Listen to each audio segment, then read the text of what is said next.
Olá, pessoal. Olha, eu voltei de novo. Deixa eu arrumar. Opa. Aí. Assim, tá bom. Muito bem. Eu não percebi e a minha bateria, né, ela acabou. Mas eu reconectei ela de novo para carregar. Mas o que eu estava dizendo era que o dízimo que você dá na igreja, ele não combate nenhuma espécie de demônio, nenhuma espécie de diabo, nenhuma espécie de espírito maligno.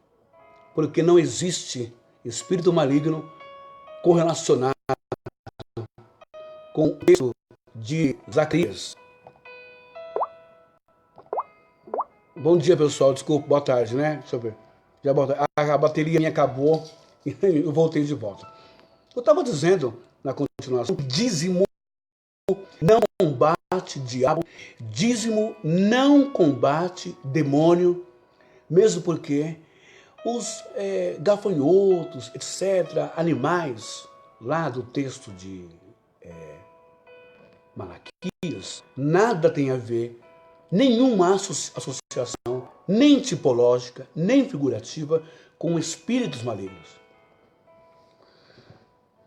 Dízimo não combate demônio nenhum, nem maldição nenhuma. Dízimo não combate enfermidade, nem cura, nem problemas, tribulações e dissensões. Deus não resolve nada para você por questão de pagamento, de dinheiro, de negociata. Deus não é agiota. Deus não é Crefisa. Deus não é BMG.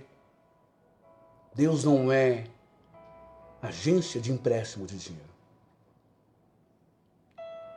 O que resolve então, mensageiro? O que resolve,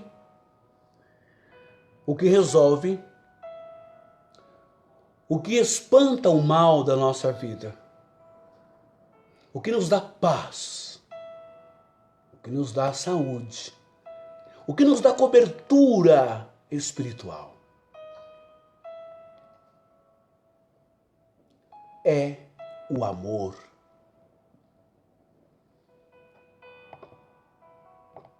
Bom dia, Luciano. Deus abençoe. Somente o amor é que nos dá cobertura espiritual. Lembra que Paulo disse? Passam-se todos os dons, línguas, revelações, ciência, conhecimento, sabedoria, profecia, doutorado. Mas o amor supera todos os dons. O amor é a maior potência de Deus dentro do ser humano. Por isso que o amor supera todos os ritos do Velho Testamento.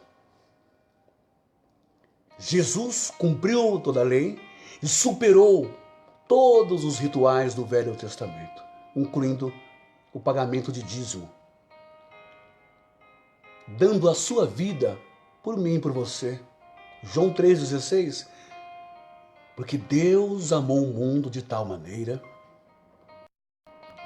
que deu o seu único Filho, para que todo aquele que nele crê não pereça, não morra, mas tenha a vida eterna. Irmão, Shalom Adonai, a paz do Senhor a você que aceitou Jesus Cristo. Mas o Espírito Santo me toca no meu coração, na minha mente, me incentiva a dizer a você, a fazer novamente o apelo. Você aceita hoje, novamente, ou melhor, você aceita hoje de verdade o Cristo, Yeshua. Você aceita Jesus de verdade?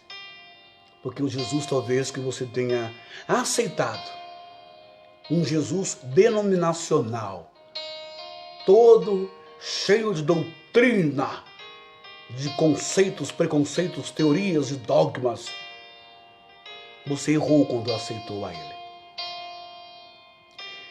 Mensageiro, o que é que vai trazer então a sorte, a prosperidade da minha casa? O que vai proteger a minha casa? Vou repetir de novo, como eu disse desde o começo, desde as 9 da manhã. Não é a ceia que você toma. Graça e paz, amado. Não é o pão que você come. Não é o fato de você ter batizado numa água. Não é o fato da sua assiduidade ou de cumprimento do regulamento interno, ou da sua doutrina, ou da sua denominação, ou da sua frequência, nada disso. O que vai mudar a tua vida é o amor. Olha só. Não é dar dinheiro para a igreja nem para pastor. É fazer isso aqui, ó. Salmo 41. Olha a receita para você ser empregado, ser um empregador, ser um MEI, para você ser um profissional de sucesso, para você ter bênção na sua casa, para você ter o suficiente, para você ser abundante. Primeiro, trabalhar, estudar, trabalhar, ralar. Segundo, não é dadismo, é isso aqui, o amor. Terrilim, Salmo 41. Bem-aventurado o que acode, socorre ao necessitado, como Pedro e os apóstolos faziam em Atos capítulo 5, capítulo 3 ou 4, se não me engano, sobre a comunidade de bens. O Senhor o livra no dia do mal. Estava dizendo que quem pratica a caridade e o amor incondicionalmente, de gênero, de sexo, de cor, de etnia, de religião, pratique o amor. Quem faz isso tem crédito com Deus. É um investimento. Nós não investimos na poupança ou no tesouro direto. Você não confia que vai render? Quando você pratica o amor e a caridade ao próximo, você está investindo. No dia que ocorreu um problema na sua vida, uma emergência, uma urgência, não adianta você querer contar com o homem, com o pastor da tua igreja, que ele vai dar uma banana para você. Ele vai falar para você se virar com Deus. Você não é dizimista? Se vira com ele. Ele vai te dar uma oração falsa, montada, já decorada, ou vai mandar você ir na social pegar uma cesta básica que só vem fubá, sal e farinha. Ou pegar uma roupinha lá com aquele sapato social, parecendo um sapato de gnomo, de duende, dos Smurf, não é? Com o bico tudo todo, tem uns 3 furos embaixo.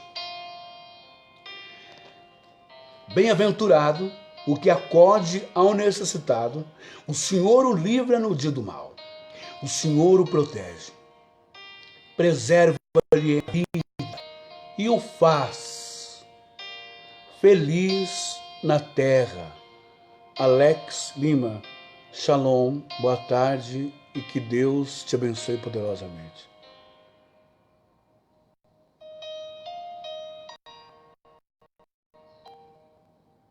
Perdão por entrar nesta questão, mas o que o irmão sabe a respeito do acordo de paz?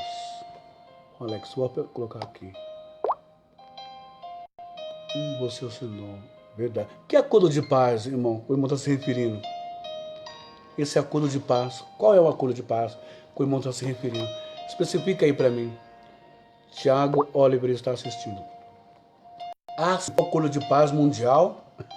Nós vamos entrar num campo bem escatológico, né? Sobre a vinda de Jesus, anticristo, falso profeta, Donald Trump, não é? E sobre o presidente da França. Todo mundo já está aí falando que ele venha a ser o anticristo. São mais especulações, viu, irmão? Eu aconselho o irmão a se concentrar mais em fazer isso. Quer viver em paz, o maior acordo de paz, independente do mundo mundial ou não, do arrebatamento de Cristo ou não, o maior acordo de paz é você faz entre você Ah, tá. É, entre Israel e Palestina. Eu vou dizer uma coisa, essa coisa do acordo de paz entre Israel e Palestina, deixa eu só terminar aqui, eu já falo, tá bom? Vou terminar essa parte aqui. Eu já falo sobre o acordo de paz entre Israel e Palestina. Olha só. Bem-aventurado o que acode, socorre ao necessitado. O Senhor o livra no dia do mal. O Senhor o protege, preserva-lhe a vida e o faz feliz na terra. Não o entrega à descrição dos seus inimigos. O Senhor o assiste no leito da enfermidade e na doença. Tu lhe afofas a cama. Olha só. Vou repetir, pessoal. Não é envelope, não é dízimo, não é sacrifício, não é oferta. Tudo isso é chantagem, malandragem, vagabundagem, sacanagem, mentira. Isso sim é demônio. Esses sim são devoradores. Esses sim são falsos profetas que sugam a tua alma. Prescritos já na Bíblia, em Isaías 56, 9 até o 12, e também prescritos em Jeremias capítulo 5, também prescritos em Miqueias capítulo 3, 11. Agora, quando você pratica a caridade e o amor, conforme Davi ensina no Salmo 41, Terrilim 41, socorre o necessitado, o Senhor Deus nos livra no dia do mal, nós temos um acréscimo com Deus, não é? O Senhor protege e preserva a nossa vida. O Senhor não entrega a nossa vida à descrição dos inimigos. O Senhor não deixa que os seus inimigos e que os especuladores, ou até mesmo que a parte espiritual, venha saber da tua situação para lhe prejudicar ou investir contra você. O Senhor protege, te livra, até mesmo no dia da sua enfermidade. O Senhor está presente com você. Portanto, a maior forma de você receber todas as bênçãos de Deus na sua vida, material, social, emocional, psicológica, é praticar o amor e a caridade. Não é tirar dinheiro dos outros. Só para complementar isso, olha o que Salomão diz no capítulo 19 do livro de Provérbios e versículo 17. Quem se compadece do pobre, ao Senhor empresta, e este lhe paga o seu benefício. Quem se compadece do pobre, o Senhor empresta, ao Senhor empresta, e este lhe paga o seu benefício. Estas são as duas chaves de toda a Escritura, da Torá e do Novo Testamento, sobre ser abençoado por Deus espiritualmente, sem que você fique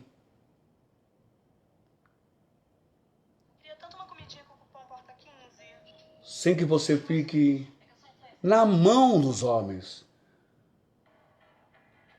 Porque Deus, Ele é misericordioso e Deus, Ele responde os seus atos.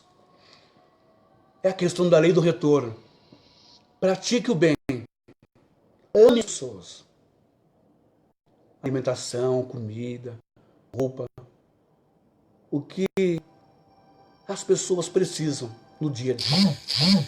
O social, a bondade, a beneficência. Isso é sintoma do Espírito de Deus.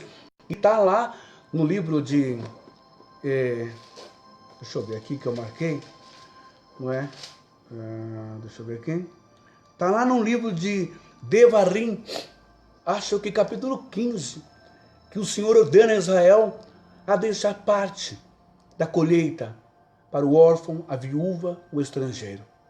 Amor, caridade. Isso é Deus. Amor, caridade. Não é tirar das coisas do povo. Gálatas 6:2. Vamos ver lá. O irmão está mandando ali. Eu tenho que achar rápido. Opa. O auxílio mútuo e a responsabilidade pessoal. Ah, sim. Irmãos, se alguém for surpreendido em alguma falta, isso é muito bom, irmão. Mina Clipel. Amém, Deus abençoe. Olha só o que o irmão mandou aqui, é maravilhoso isso. Irmão, se alguém for surpreendido em alguma falta, vós que sois espirituais, corrigi-o com espírito de brandura, e guarda-te, para que não sejas também tentado. Levai as cargas uns dos outros, e assim cumprireis a lei de Cristo. É isso mesmo. Essa é o ministério que Deus tem me chamado, de amor e caridade às pessoas. As pessoas dizem que caridade não salva, né? Mas não é isso que Jesus diz em Mateus 25:31. Caridade salva, sim. Caridade nos aproxima de Deus. O que não salva é fingir ser caridoso, fingir ser religioso e tomar dinheiro das pessoas. Uma religiosidade, espiritualidade fingida. Mas voltando lá ao que o irmão falou, o acordo de paz, a gente vai entrar num campo, num mérito muito... como é que fala? Não é complexo, não. Bem polêmico sobre escatologia. As pessoas acreditam que boa parte da escatologia, que é o estudo, a ciência teológica das coisas que irão acontecer, estão por vir, já aconteceram. Outros acreditam que estão acontecendo e outros acreditam que vão acontecer, no caso dos pré-tribulacionistas. Esse acordo de paz, como eu disse, seria tão maravilhoso se cada judeu, se cada palestino, se cada árabe deixasse de lado. Por isso que se fala sobre maldição hereditária, genética. Deixassem de lado a maldição e o ódio, o preconceito, o racismo e a fobia ao outro por ser diferente, por questão de origem. Porque tudo vai começar lá em Abraão. Quando Abraão comete a burrada de seguir o conselho de Sara. Abraão, já que eu não dou filho para você, você vai, deita com a sua escrava. Tenha filhos com ela. Abraão vai, deita. Nós estamos falando do início do mundo, um tempo primitivo. Isso era praticamente natural, cultural. Mas Abraão vai e deita com Agar. Agar engravida. O filho de Agar, Ismael, cresce. E é uma bênção. É um guerreiro, é um caçador, é um rapaz forte, bonito. Mas depois vem o cumprimento da tal promessa sobre Isaac. E Sara, já idosa, também engravida. E ela tem o seu filho, Isaac. Isaac cresce, os dois vão crescendo, mas Isaac é o caçula. E aquilo vai incomodando, vai criando uma certa competitividade, ciúmes de mulher, de mãe, ela velha, Agar bonitona, nova ali, né? A carne, aquela coisa. E o filho de Agar mais velho, mais robusto. E ela começa então a criar algumas coisas, algumas artimanhas, dá um jeito de tirar Agar de dentro da sua casa. Afinal, ela conseguiu o que ela queria, dar um filho para Abraão, agora filho dela, legítimo dela. E começa a ter como um qualquer Ismael. Começa a fazer cabeça de Abraão. E aquilo vai entrando na cabeça de Abraão. É realmente Isaac, o anjo que veio, filho da promessa, do eterno. E infelizmente,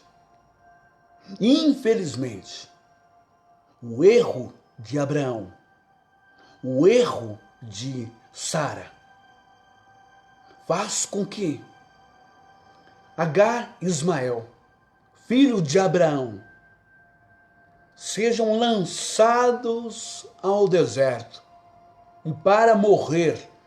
A bem da verdade, Sara queria eliminar da face da terra qualquer histórico vestígio de uma concubina, uma empregada que se deitou com ele, que ele se deleitou e que ele teve um filho. Ela queria preservar somente... Aí começa a questão da raça ariana, da raça pura. Só a raça dela com Abraão. E foi pago um preço, meu amado irmão Luiz, um preço incalculável, impagável, que talvez tenha sido pago na morte de Yeshua, de Jesus na cruz.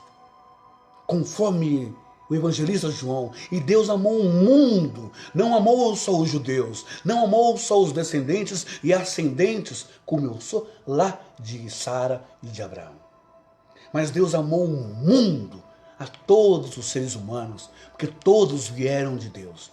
Mas ficou impregnado, ficou doutrinado, ficou cultuado, a cultura labial de geração a geração, século a século, milênios, de que a nação bendita era só aquela que vinha de Isaac.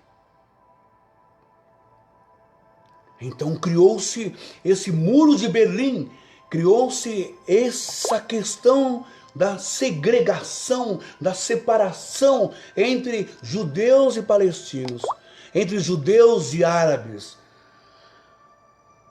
entre o judaísmo e o islamismo, como se eles fossem um nada, uma escória, apenas o resultado de uma relação sexual para satisfazer um homem chamado Abraão. E aí nasceu um filho e manda para o deserto para morrer. Mas Deus que é acima de Abraão, Deus que é acima de Sara, Deus que é acima de todo e qualquer pensamento judaico, mosaico, desde a Torá, da Taná, da Misdrah, do Talmud, Deus que é acima de tudo isso, Deus manda um anjo lá no deserto e diz promessas a Ismael. Então Deus dá uma promessa a Ismael de que ele vai ser vencedor e conquistador nos desertos. O tempo passa, historicamente, vem o outro lado e quer tomar as posses dos descendentes de Ismael, o pai dos árabes, também filho de Abraão. É até complicado falar sobre isso, porque eu posso entrar em choque com a comunidade judaica. Mas até que ponto nós podemos fazer uma exegese e uma interpretação correta de que realmente Hashem, Adonai, o Eterno, disse a fulano, a ciclano, toma essa área, toma esse campo, destrói, mata, arrebenta, toma, explode. Eu não acredito que Deus esteja envolvido nisso. Eu acredito que Deus, a bem da verdade, segundo o coração dos homens, tem sido colocado de lado durante todos esses séculos de existência entre árabes e judeus.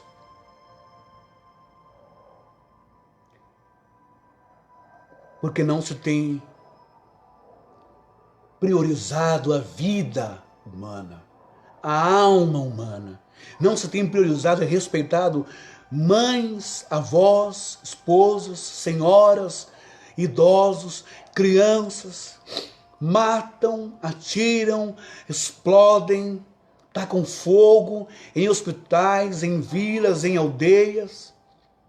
Eu não consigo ver Deus nisso. Eu não consigo ter um convencimento teológico de que Deus está no comando disso. Por isso que o acordo de paz sempre é rompido.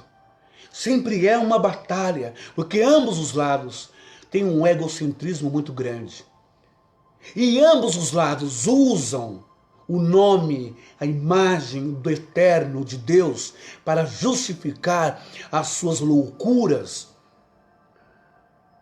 as suas maldades, perversidades, como jogar um míssil ali no quintal do vizinho, uma bomba lá, uma arma química, tudo em nome de Alá ou em nome de Adonai.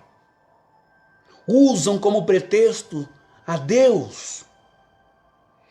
Não acredito em nenhum acordo de paz daqui para adiante, exceto o cumprimento das escrituras escatológicas que vão apontar para o anticristo e que tem muita especulação idiota que fica apontando aí o Papa Francisco, a Igreja Católica, fica apontando Macron, fica apontando isso, aquilo outro. Quando chegar, você vai saber. Se você não tiver sido arrebatado segundo a doutrina do arrebatamento, que o apóstolo Paulo nos ensina, se você estiver aqui, você vai saber. Mas antes disso, o meu conselho é: ore, ame ao próximo, pratique o amor conforme o terrelinho Salmo 41 e Provérbios capítulo 17. Ame o próximo. Lembra-se do que o Messias disse: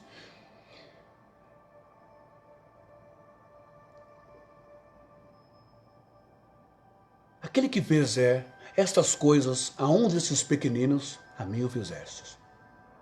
Ame, perdoe, compreenda, ajude, levante as pessoas, fale palavras que edificam, palavras de amor, seja uma luz no mundo, seja um sal no mundo, se possível for, tenha paz com todos os homens. Respeite, mas seja também uma tocha de fogo, seja um homem de Deus, seja um arauto do Evangelho contra as falsas religiões, as heresias, os mercenários da fé, os marqueteiros da fé, contra aqueles que usam tanto a Torá quanto o Novo Testamento, aqueles que usam tanto o nome de Deus como o nome de Jesus e todas as personagens da Bíblia, até mesmo o diabo e demônios. Lute contra esses que pegam a Bíblia como se fosse uma guia de autoajuda e de um livro de prosperidade e fazem desse livro sagrado o seu meio de ganha-pão.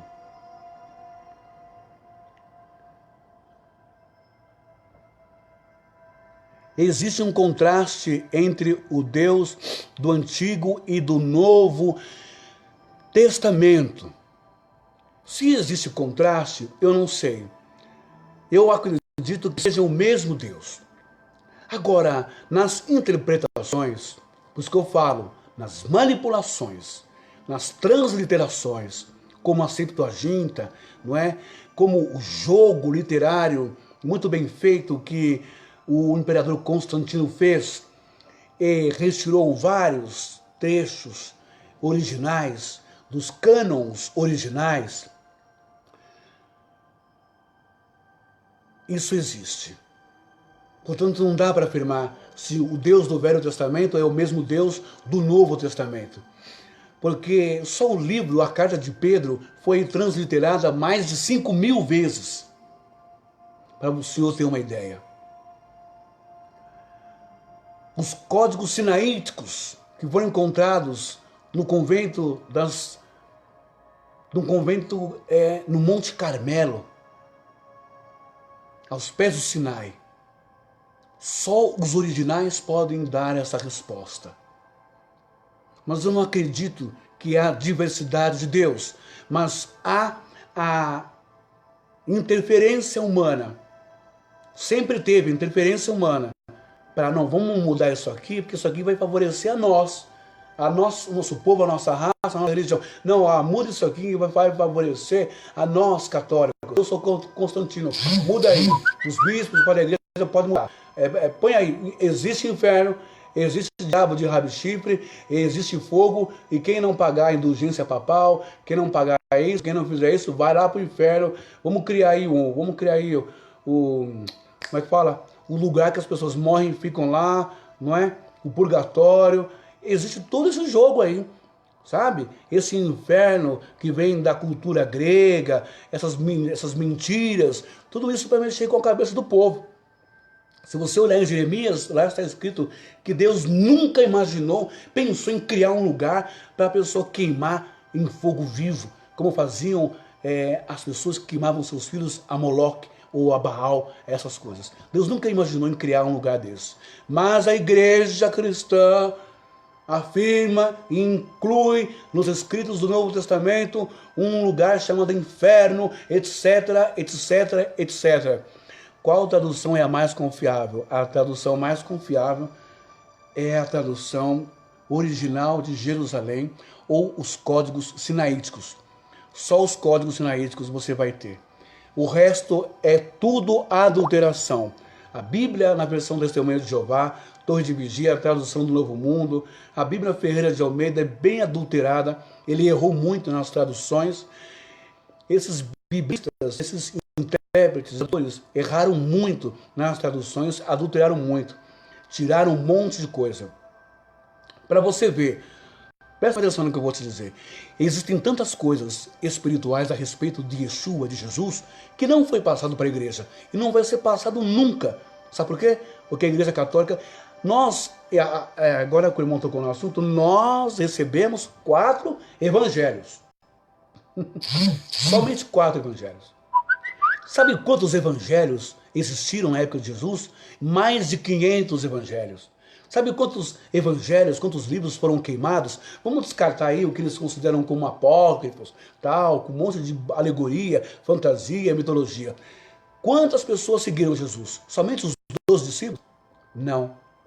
Quantos Jesus repreendeu quando eles chegaram? 70 chegaram para ele e disseram: ó mestre, em teu nome expulsamos demônio, fizemos cura, ressuscitamos mortos, foi uma maravilha, estamos extasiados. E Jesus diz: vocês estão alegres por isso? Alegrai-vos antes, pelo vosso nome está escrito no livro da vida. Então, não foram só 12, foram 70 que seguiram Jesus, fora a multidão que o seguia, que o ouvia, e por que não que registrava, escrevia. Escreve aí, filho, olha o que está falando, olha o que ele fez, escreve, olha o que aconteceu. Então são muitos evangelhos. Na verdade, nós não sabemos quase de nada a respeito de Jesus e nem da sua mensagem completa e plena. Quase de nada. Porque tudo foi perdido no tempo e escondido pelos fariseus, destruído pelos católicos, pelos imperadores católicos, como Constantino. Então fica muito comprometedor e difícil afirmar essa questão, se o Deus do Velho Testamento é o mesmo do Novo Testamento. O homem tem mania de, em tudo que ele vai pôr a mão, que ele vai querer arrumar, ele criar uma cisão, um cisma, uma divisão. Mas eu arrisco em dizer para você, com toda a segurança do meu coração e pelas experiências que eu já tive com Deus, Deus, Criador dos céus e da terra, Hashem, nele não há sombra nem mudança de variação. Deus continua sendo o mesmo. Meu amado, Deus, ele é amor, é isso. Venderam uma imagem para nós, de um ser idoso, poderoso talvez, imitando a figura de Odin, deus nórdico, pai daquele do martelo, como é o nome, que eu esqueci o nome agora, do Thor, ou de Zeus, Apolo, entidades e mitologias gregas, nórdica. Venderam essa imagem, captaram essas imagens e colocaram um Deus, Pai, como um velho, poderoso, com cetro na mão, com chicote, pronto a nos massacrar, chicotear, acabar conosco. Deus é amor. Jesus disse, porque Deus é amor. Aprendei o que significa misericórdia, quero. Procurem olhar, imaginar Deus de uma outra maneira. Um ser maravilhoso, que todos os dias conta com a sua participação na criação. Todos os dias conta com o seu bom dia, com o seu bom dia, meu amor, eu te amo. Bom dia, minha esposa, eu te amo. Bom dia, meu filho, eu te amo. Bom dia, vizinho. Bom dia, pessoal. Deus abençoe todo mundo. Deus conta com você, para que você seja luz, assim como Ele contou com o Filho dele, que pagou um preço muito alto, mas quebrou tudo isso.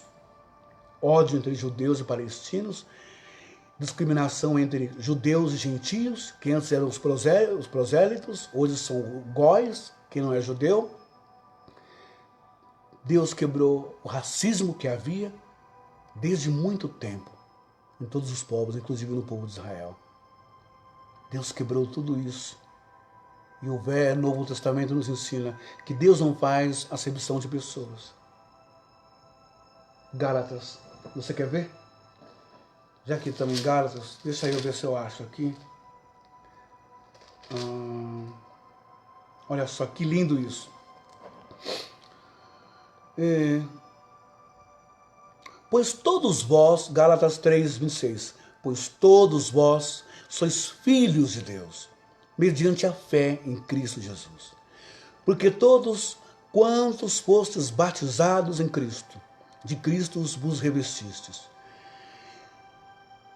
Dessarte, não pode haver judeu, nem grego, nem escravo, nem liberto, nem homem, nem mulher, porque todos vós sois um em Cristo Jesus.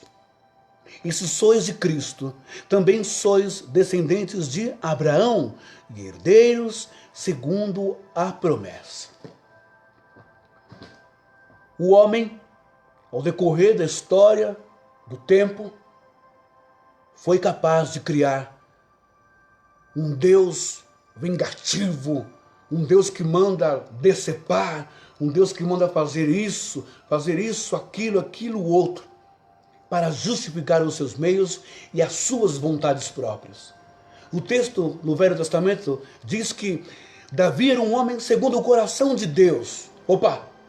Davi era um homem segundo o coração de Deus, mas Davi foi bissexual, teve relação sexual, porque o texto lá, o contexto diz que Davi teve o amor a Jonatas maior do que o amor de mulheres.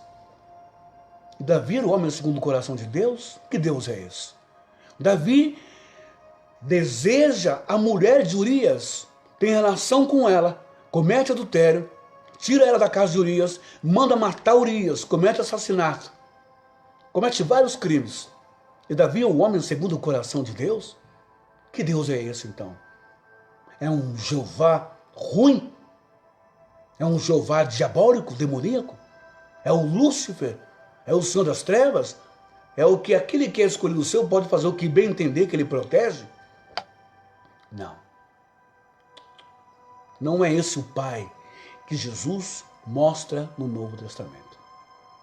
E eu acredito no Pai das luzes, no Deus de amor, que desde o princípio do mundo prega caridade e amor, respeitando o órfão, a viúva, os pobres, um Deus de amor. O mal sabe qual é o mal? Terminando essa resposta, o mal é que todo aquele que se intitula Ayatollah, todo aquele que se intitula profeta, todo aquele que se intitula rabino, todo aquele que se intitula bispo, papa, cardeal, arcebispo, padre, pastor, missionário, acham que podem pegar a espiritualidade e patentear do Criador como se fosse um produto das suas mãos, ou como se ele compreendesse a mente do Senhor. Jó diz: quem compreende os seus pensamentos? A sua mente, ó Criador. Mas o homem acha que pode manipular. E nesse achar do homem, durante todo esse tempo histórico de vida humana na Terra, no Oriente Médio, na Palestina, quantos não foram os homens que meteram o seu dedo e rasuraram, adulteraram as Escrituras, inserindo lá o seu Deus interno, o seu demônio interno, a sua maldade interna. E quando nos vem textos de que dá a intenção de que o Deus do Velho Testamento é diferente do Deus do Novo Testamento. Mas não é. Deus é amor. Deus é amor. Importa que nós o amemos e sejamos amor também para com o nosso próximo. Por isso mesmo que eu pedi licença e afastamento há 20 e poucos anos atrás.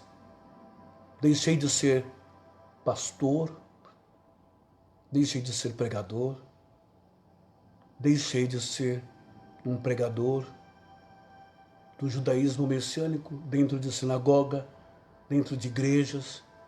Deixei, porque o que eu só via era manipulação humana, doutores.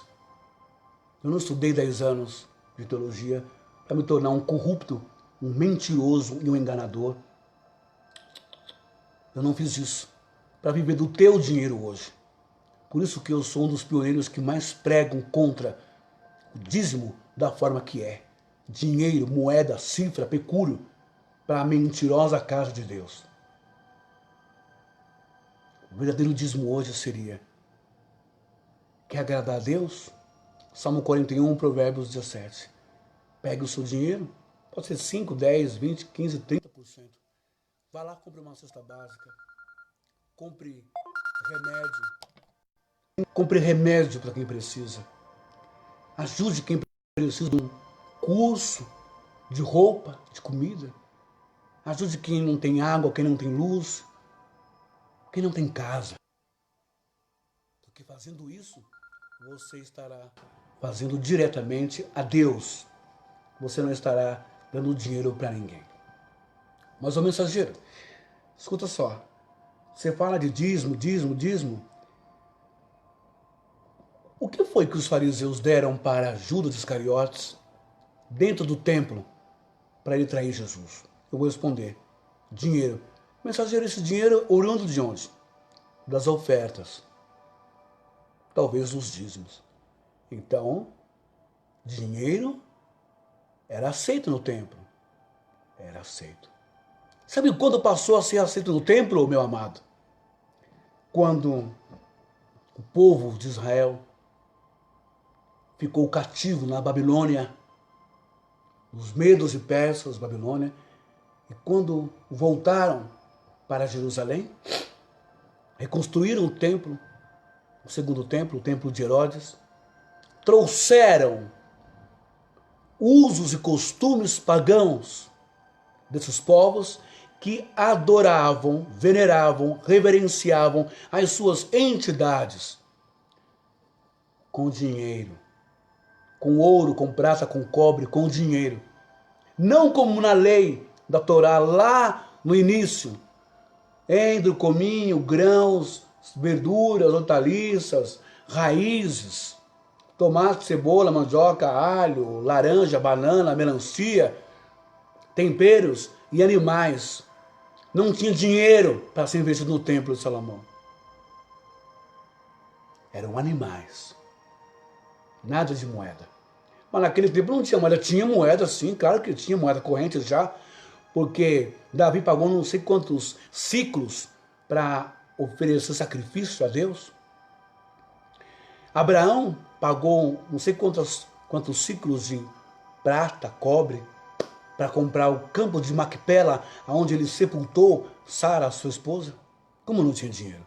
Dinheiro sempre teve, sim. Moeda corrente sempre teve. Só nunca teve a canalice, a vagabundagem, a sem-vergonhice, a falta de vergonha na cara, a mentira, a safadeza, a ganância por bens materiais como tem hoje, de uns tempos para cá, do catolicismo para cá. E para eles conseguirem isso, adulteraram a Bíblia Sagrada, a Vulgata Latina, a Septuaginta e tantas outras que foram adulteradas e mentiram. Colocando o inferno, demônio com rabo e chifre, né? Colocando até o Hades, que é mitologia grega, enfim, colocando um montão de coisa. E colocando um imposto e um tributo que deve se pagar a Deus para entrar no céu. Portanto, tenhamos uma tarde de paz, de alegria, uma tarde de amor. Como foi ensinado desde a primeira live que a minha bateria caiu, ó geração incrédula e perversa, até quando estarei eu convosco? E até quando vos sofrereis? Até quando você acredita que Jesus está com você, presencialmente e fisicamente, só na presença de um padre, só no cumprimentar ou no toque de um bispo, de um cardeal, ou só num aceno de mãos do Papa, ou só na pregação, ou na imposição de mãos, ou no grito, ou no pula-pula, no roda-roda de um profeta pentecostal, neopentecostal, ou de um pastor, de um bispo, de um missionário, ou de um apóstolo evangélico. Até quando você vai sofrer? Até quando você vai ficar nessa dependência? Lembra que eu fui falado na primeira live? A igreja estuprou a igreja de Cristo. Olha o termo forte que eu estou usando. É nos apresentado na Bíblia, no Apocalipse, e também em Mateus, que a igreja é tida como uma noiva. Vocês chegaram agora, a noiva simboliza para nós, de forma mística, o corpo de Cristo. O corpo de Cristo somos cada um de nós membro. Então, se o corpo de Cristo é a noiva, e ela deve ser pura, limpa, sem mancha, sem mácula, que vai encontrar com Jesus, como diz na escatologia, no Apocalipse, se o corpo de Cristo é a noiva e ela é pura, sem mancha, ora, então a igreja está violentada. A igreja foi abusada e tem sido abusada faz tempo. Desde Constantino até Martinho Lutero, até John Hus, John Wycliffe, até John Wesley, até todos os líderes religiosos, desde Joseph Smith, não é? Dos Mormons, desde Charles Taze Russell, dos Testemunhas de Jeová, desde todos os fundadores pentecostais e neopentecostais. A igreja tem sido violentada.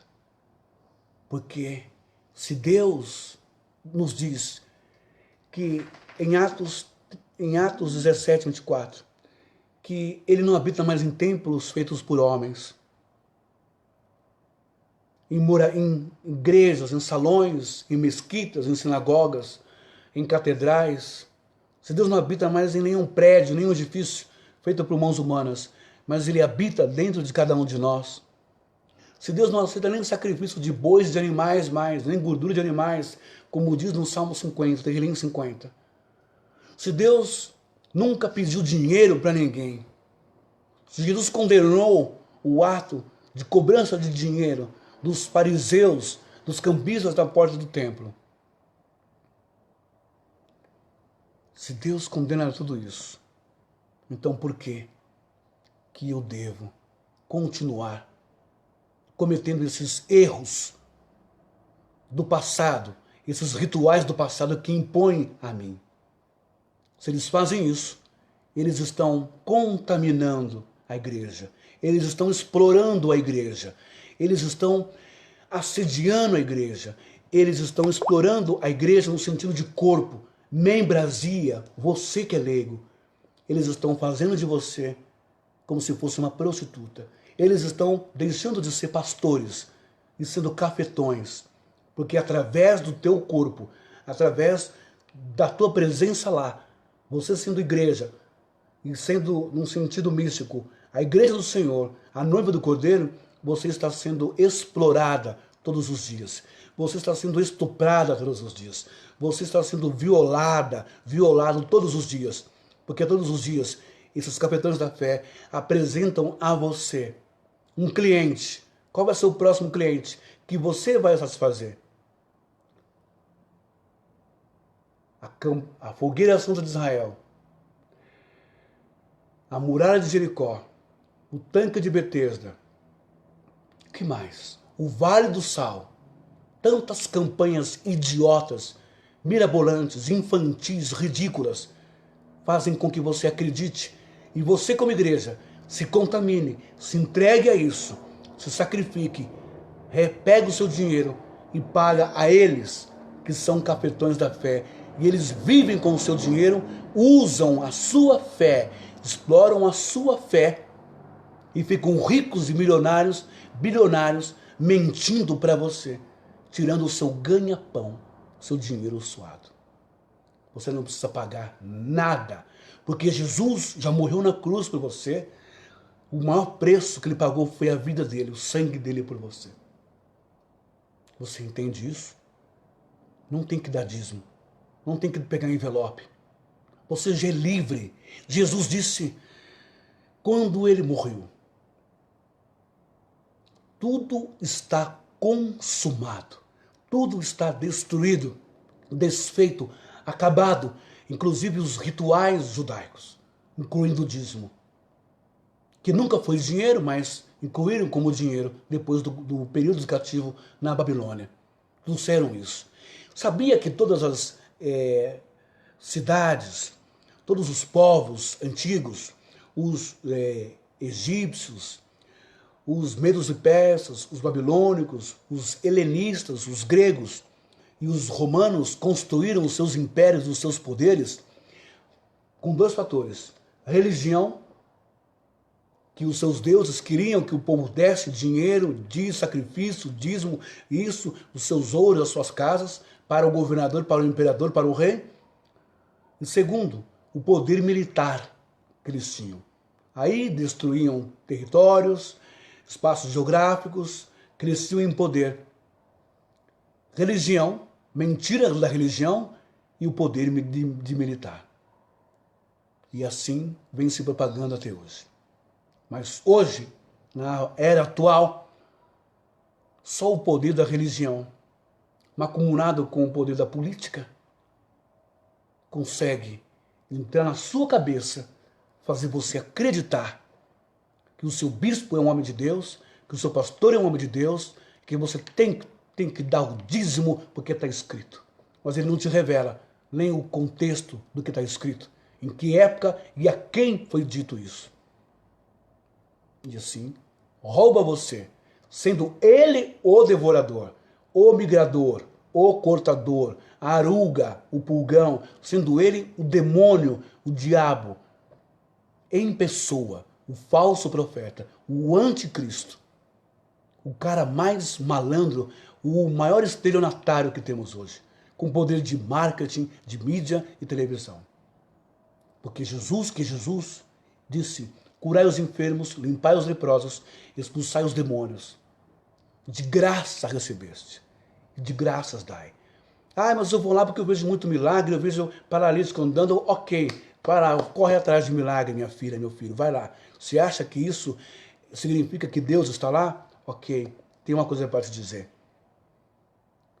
Chegaram para Jesus e disseram que curavam, ressuscitavam, expulsavam o demônio. Jesus disse, alegrai-vos antes pelo vosso nome, está escrito no livro da vida. A sua alma tem um preço tão alto, incalculável, pago pelo sangue de Jesus na cruz, que você não dá valor e não tem ideia. E joga a sua alma de graça na mão do diabo de novo, na mão do falso profeta, porque Jesus disse em Mateus 23 que quem segue esses caras, quem segue essas doutrinas, essas religiões, essas denominações, se torna 2 vezes filho do inferno. Você desvaloriza tanto a sua alma, a sua vida e a salvação, você descredibiliza, você desvaloriza tanto a realidade do mundo espiritual, quando você fechar o teu olho, você joga isso no lixo, como se isso fosse uma invencionice de Jesus e de Deus, do mundo espiritual. Você desconsidera o sacrifício e a morte de Jesus na cruz por você.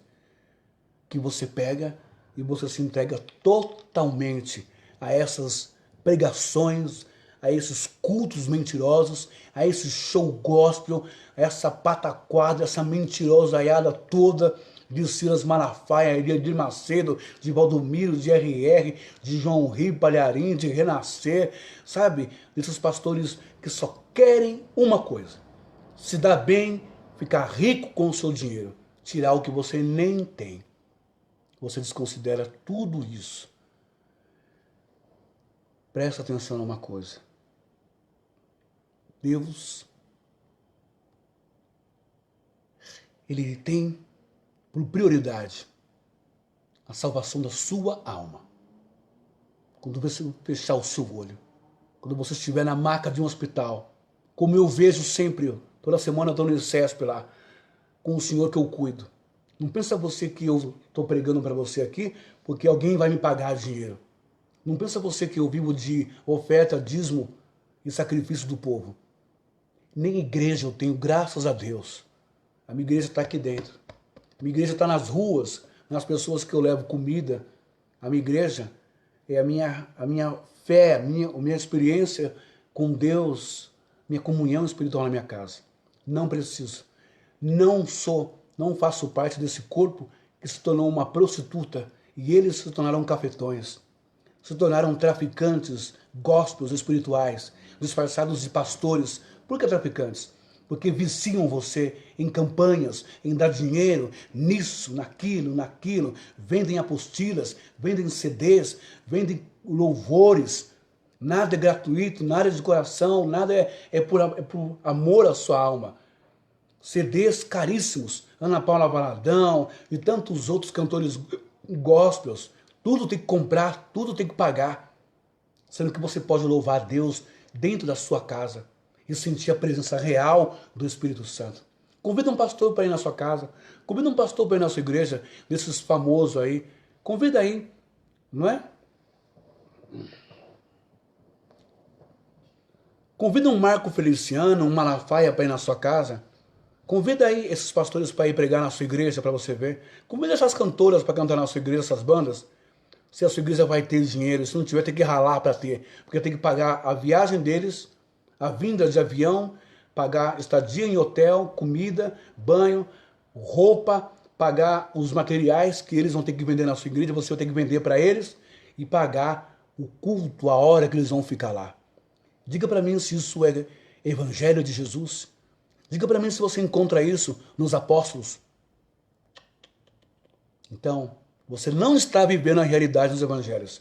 Você não está dentro de um lugar onde tem o Espírito Santo de verdade. O apóstolo Paulo fala, não é maravilha, segundo Coríntios, olha só o que o apóstolo Paulo fala. Eu vou terminar já, que eu já vou orar.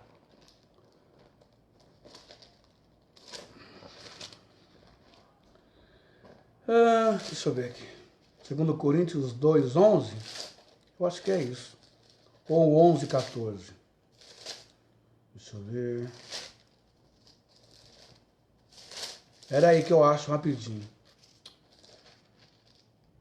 Perdão. Segundo aos Coríntios, capítulo 11, versículo 14. O apóstolo Paulo escreve assim.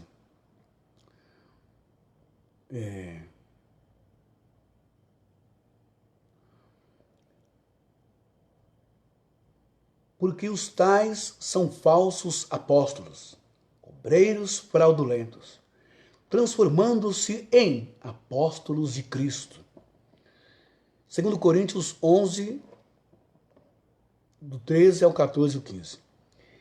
E não é de admirar, porque o próprio Satanás se transforma em anjo de luz. Não é muito, pois, que os seus próprios ministros se transformem em ministros de justiça, e o fim deles será conforme as suas obras. Cuidado onde você vai, onde você frequenta, o que você ouve, o que você faz, os rituais que já foram abolidos por Jesus. Cuidado.